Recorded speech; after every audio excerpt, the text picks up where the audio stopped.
সৰ্বপ্ৰথমতে সৃষ্টিকৰ্তা ঈশ্বৰক ধন্যবাদ দিছোঁ আৰু দ্বিতীয়তে আজি অহা সকলো আমাৰ মণ্ডলী পিতৃ মাতৃ ভাই ভনী আৰু আলহী অতিথি সকলোকে প্ৰভু যীশুৰ মধুৰ নামত নমস্কাৰ জনাইছোঁ। আহক আমি আজি দেওবাৰ উপাসনাত ঈশ্বৰৰ বাক্য গীতমালা 23 অধ্যায় পাঠ কৰিম। আপোনালোকে মোৰ পাছে পাছে কৈ যাব। সকলোৱে বাইবেল নাই, গতিকেলৈ মই কৈ যাম, আপোনালোকে কৈ যাব। গীতমালা 23 অধ্যায়।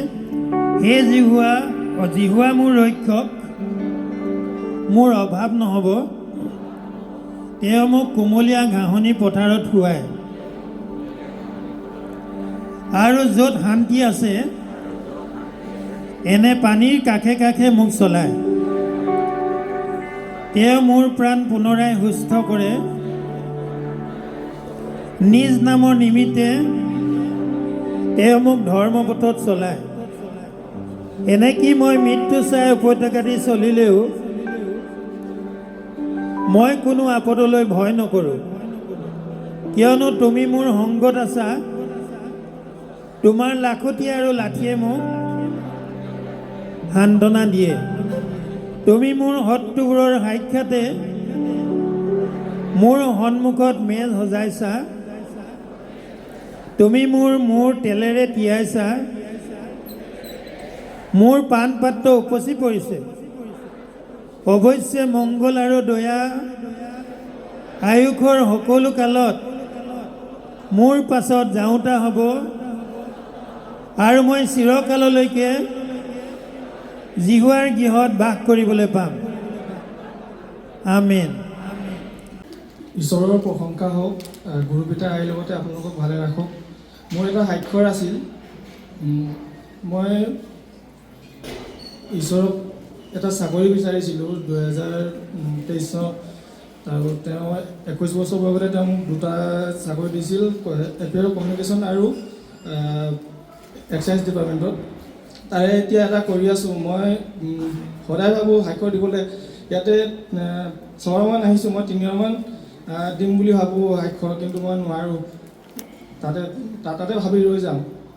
কিন্তু ইয়াৰ আগৰবাৰ আহোঁতে এবাৰ মই আকৌ প্ৰাৰ্থনা কৰিলোঁ যে সাক্ষৰটো দিব পাৰিলে ভাল হ'ব বুলি, মোক আশীৰ্বাদ কৰক বুলি, আৰু আজি মই সাক্ষৰটো দিলোঁ। ধন্যবাদ। মই চেপন মণ্ডলীৰ পৰা আহিছোঁ, বৰ্ণালী গগৈ চেঞ্চুৱা।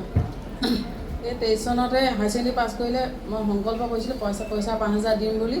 আজি দিয়া হোৱা নাই। সদায় তাই এটা হৈয়ে থাকে, মানে মোৰ কাহ চাহ নুগুচাই হ'ল। তাৰপিছত এইটো আজি দিম বুলি আহিছোঁ। আৰু ডিগ্ৰী ৰিজাল্টটো যেন ভালকৈ তাই আশীৰ্বাদ কৰে। তাৰপিছত আৰু মানুহজনে কণ্টেক্টাৰ কৰে। তেওঁ মানে কাম এটা পালে মানে মই পইচা 50,000 আগবঢ়াম বুলি তেওঁ কৈছিলে মুখতে। তাৰপিছত তেওঁ আহি দিবলৈ পোৱা নাই, মই লৈ আহিছোঁ। মানে কামটো হৈ গ'ল। তাৰপিছত মোৰ দেউতা মানে হাইনিয়া হৈছিলে অসুখ। তাৰপিছত ইয়াত লৈ আহিলোঁ মই।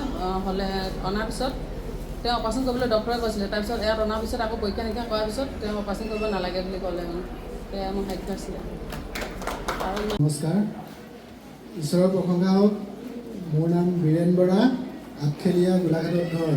মোৰ এটি জীৱন্ত সাক্ষ্য আছে। মই প্ৰাৰ্থনা গৃহলৈ আগতে আহিছিলোঁ আৰু মনতে সংকল্প লৈছিলোঁ যে যিকোনো এটা কৰ্ম সংস্থাপন যাতে মই পাওঁ। সেই অনুপাতে মই কিহেৰে পুজিম প্ৰভু প্ৰাৰ্থনা দি পুৱা গধূলি দুবাৰকৈ এনেকৈ গাই থাকি এটা কৰ্ম সংস্থাপন লাভ কৰিলোঁ। মানে অস্থায়ী হ'লেও লাভ কৰা এতিয়া এবছৰমানেই হ'ল, কিন্তু মই দৰমহা পোৱা নাছিলোঁ। যেতিয়া মই দৰমহা পাম বুলি ভাবি থৈছিলোঁ যে তাৰ আধা অংশ মই প্ৰাৰ্থনা গৃহত আগবঢ়াম, কিন্তু এতিয়াও মই পইচাটো সম্পূৰ্ণ হাতলৈ পোৱাই নাই। তথাপিও পালোঁ বুলি ভাবি ল'লোঁ।